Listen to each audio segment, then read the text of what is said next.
All right, today we're going to be roasting a Costa Rican anaerobic semi-washed, an Ethiopian natural, and a Colombian anaerobic honey geisha.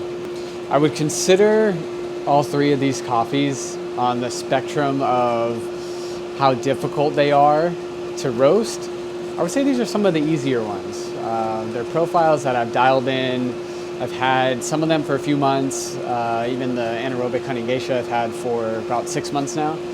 And I've kind of dialed in those profiles in a way where there aren't too many variations to them as I'm roasting them. I would say they're on the simpler side of roasting.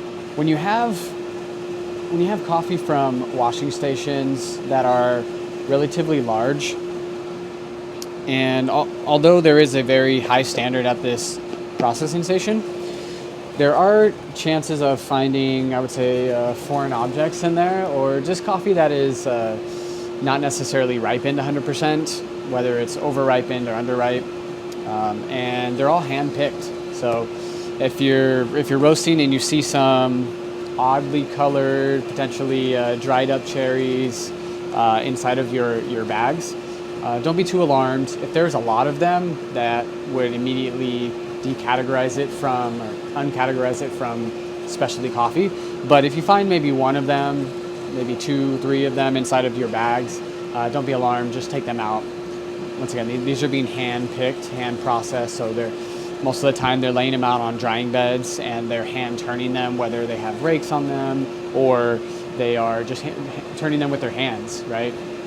Even when they're washing them, they may even just be standing on the ledge of a bunch of water like a river and just kind of using rakes to process them back and forth. So it's difficult at times to pick out every single defective coffee from that, but they do a really good job at these higher end, I would say premium processing station like the San Diego mill in Costa Rica. So going to be starting off with Costa Rica, and then we're going to do the Ethiopian, and lastly the Colombian anaerobic honey geisha. So let's get into it.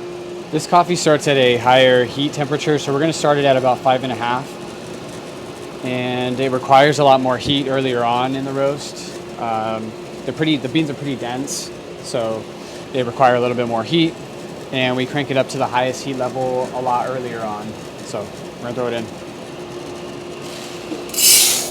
This coffee and my Kenyan, I would say, are the coffees that require the most amount of loft.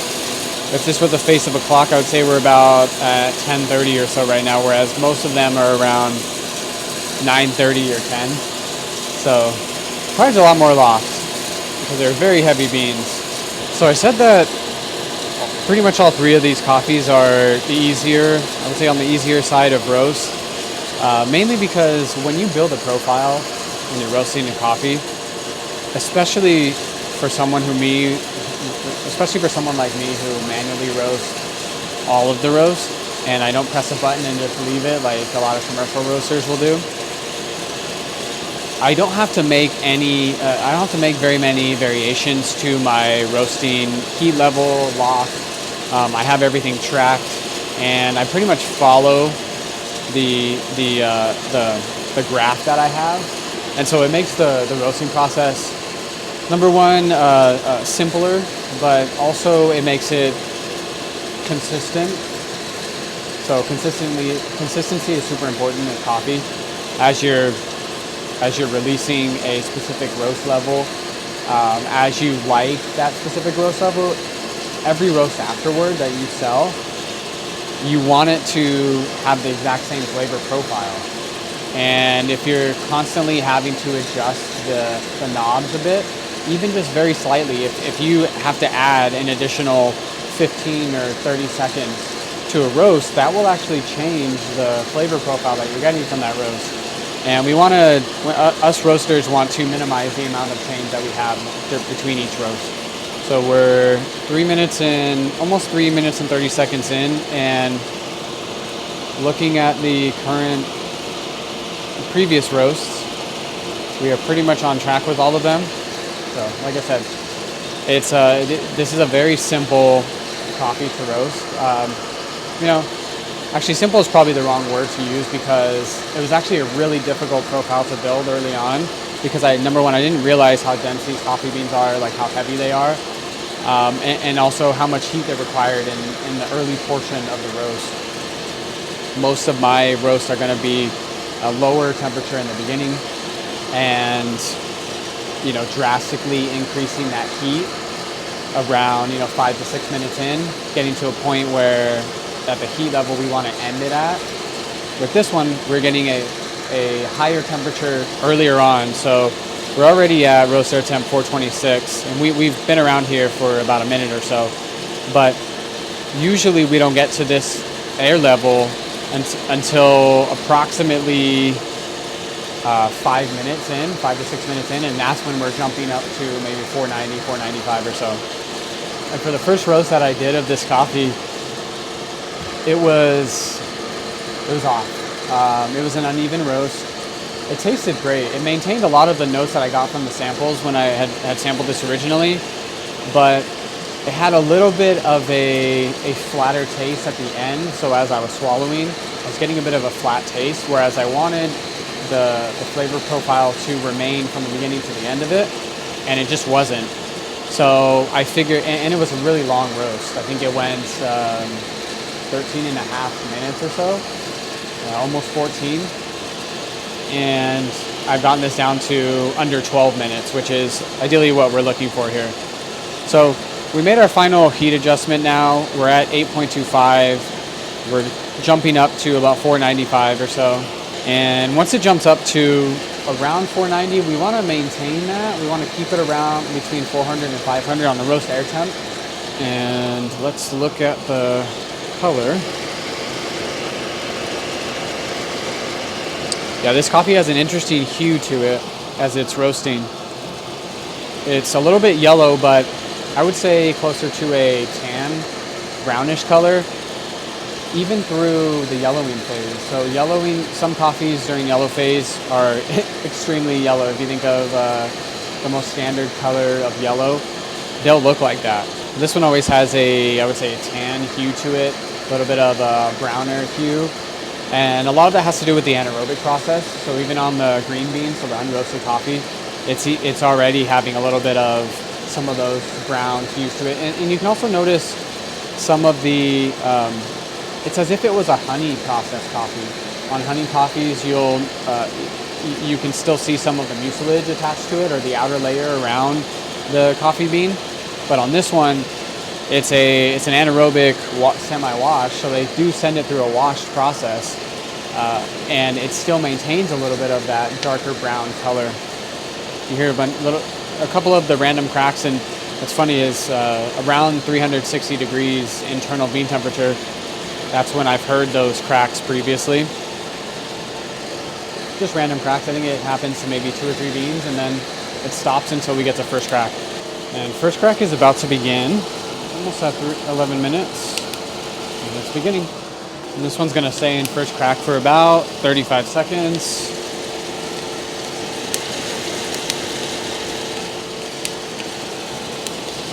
And we're gonna pull it. 401 internal bean temp. Okay, so this one has quite a bit of Quakers in it. Probably the coffee that I pull the most Quakers out of. But man, this is such an easy roast. I think I turned the heat knob twice, turned down the bean loft, what was that, maybe 4 times.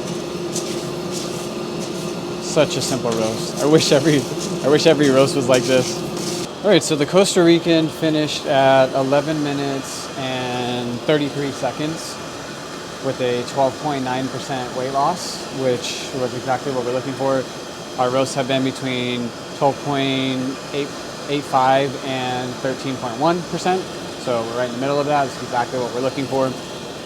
Now we're moving on to our Ethiopian natural from Guji. It's from Buku Seyisa washing station, also the name of the city there. So getting into this one, once again, a simpler roast to do. So this is an Ethiopian coffee that has smaller beans, not the smallest that I have roasted before. I would say actually on the larger side. compared to most high elevation coffee from Ethiopia. Typically from some of the parts of Yirgacheffe and Fuji and Sidama, you're going to get very small beans, and they're so small that you want to throw a lot of heat to them early on. I do throw a lot of heat to this one pretty early on.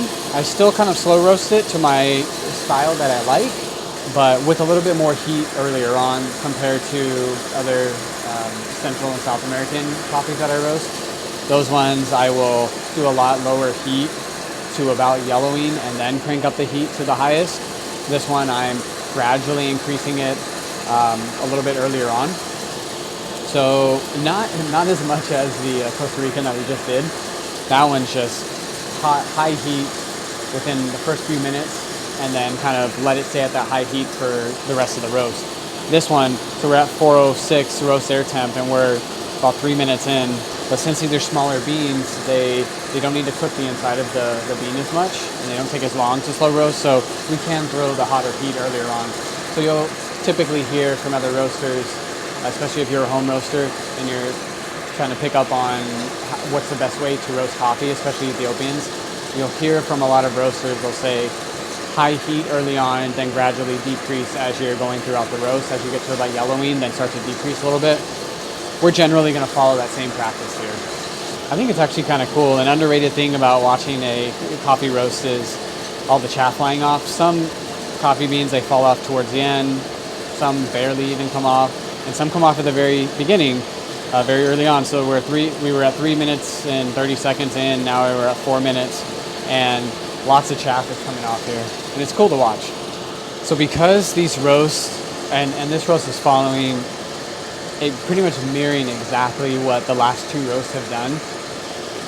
Because they do that, and they don't require a lot of me stepping in and toggling with the heat level in the loft as much, it gives me the ability to fill up the next bin as we prepare for the Colombian geisha that we're about to throw on.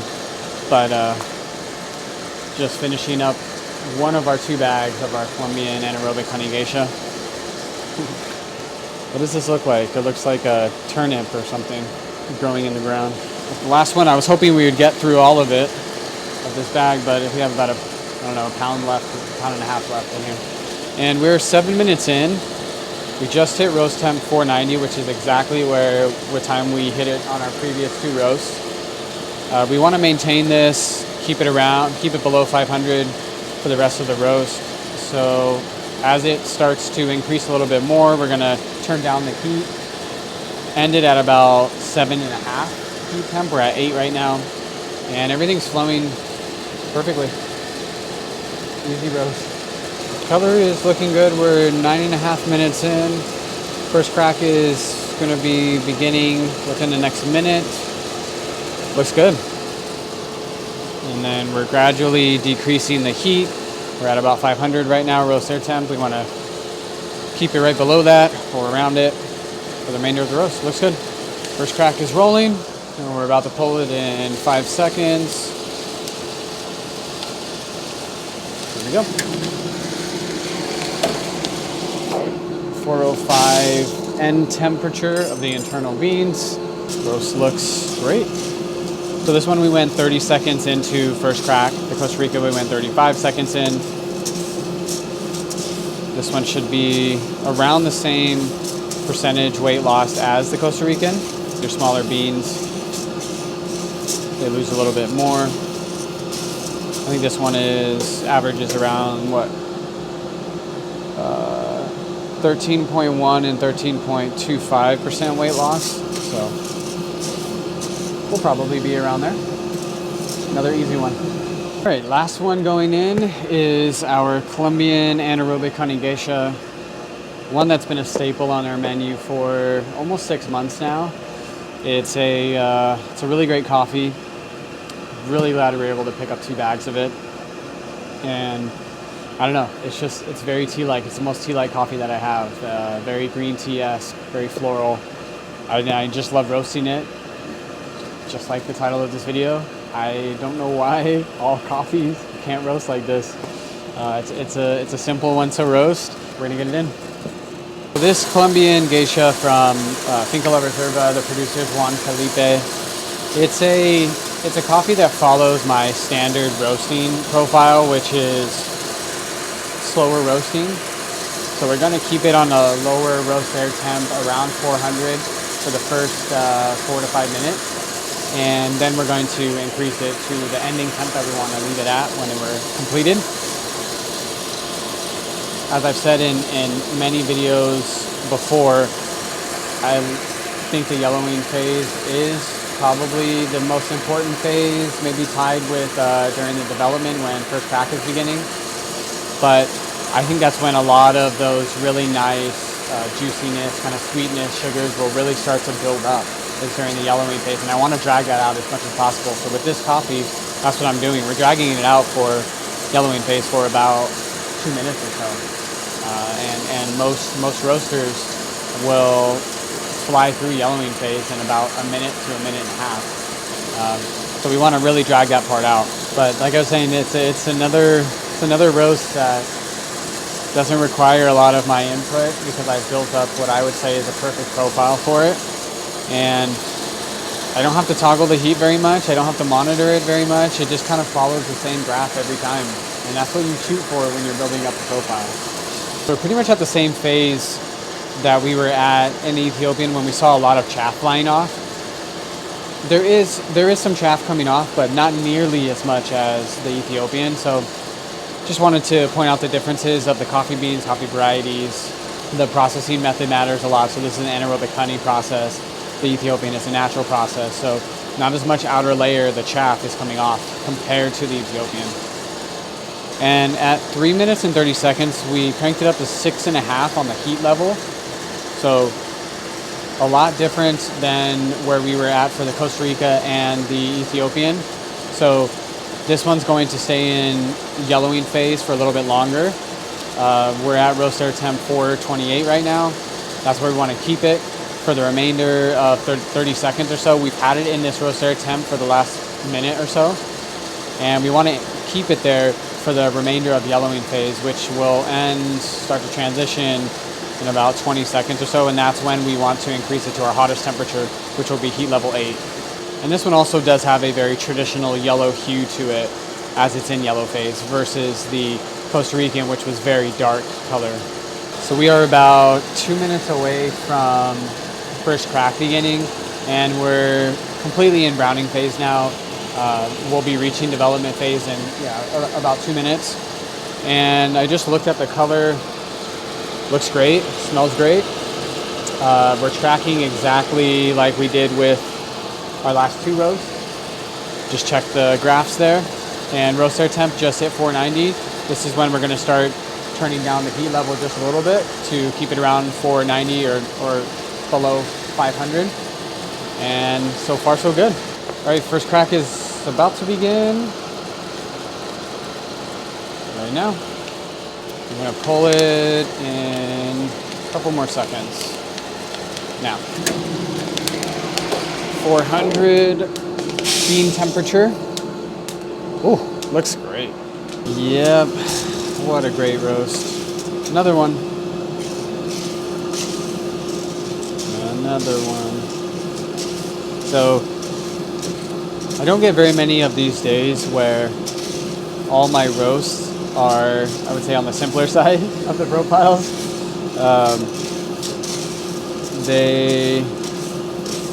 It all depends on what I sold during the last week, and sold out of Ethiopian, Costa Rica, and this Colombia Anaerobic Honey Geisha, and so I had to roast them. I don't think I've ever had to just roast these 3, so it's great. And that's gonna do it for this video. Hope you enjoyed it.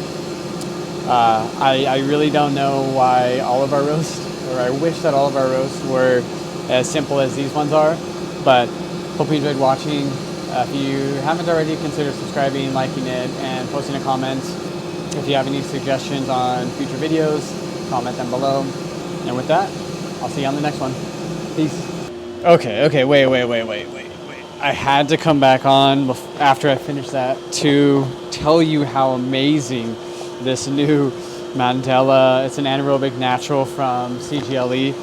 Smells. It's literally candy. Oh my god. Oh. You know, I talk about the way that CGLE processes their coffees a lot, whether it's here or online, somewhere else, in person. But this is just so sweet. It's literally candy. So catch that in the next video. I'm going to be roasting that. It's going to be our first roast. So I'll see you on that video.